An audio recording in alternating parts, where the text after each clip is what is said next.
तारदाळ, तालुका हातकणंगले, जिल्हा कोल्हापूर येथे मतदान केंद्राच्या परिसरात रेकॉर्डिंगवरून वाद होऊन शिवीगाळ व जीवे मारण्याच्या धमक्यांचा प्रकार घडल्याची घटना समोर आली आहे.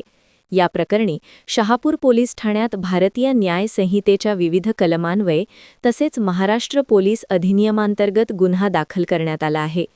या घटनेबाबत शिक्षक रणजित शामराव माने, वय 45 वर्षे, राहणार जी.के. नगर, तारदाळ, तालुका हातकणंगले, जिल्हा कोल्हापूर यांनी फिर्याद दिली आहे.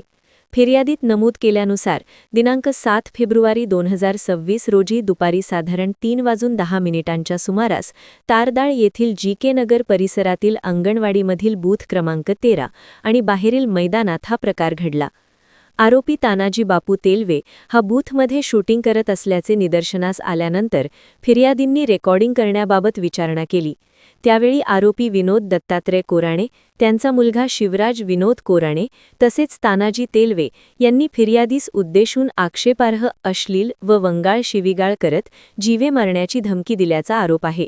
यानंतर विनोद कोराणे यांच्या सांगण्यावरून विश्वनाथ बाबासो माजरे अधिक रघुनाथ जगताप तसेच 8 ते 10 अनोळखी इसम घटनास्थळी आले. त्यांनीही फिर्यादीच्या अंगावर धावून जाऊन शिवीगाळ केल्याचे फिर्यादीत म्हटले आहे. या घटनेमुळे परिसरात तणावाचे वातावरण निर्माण झाले होते. या प्रकरणात सुरुवातीला अदखलपात्र गुन्हा दाखल करण्यात आला होता.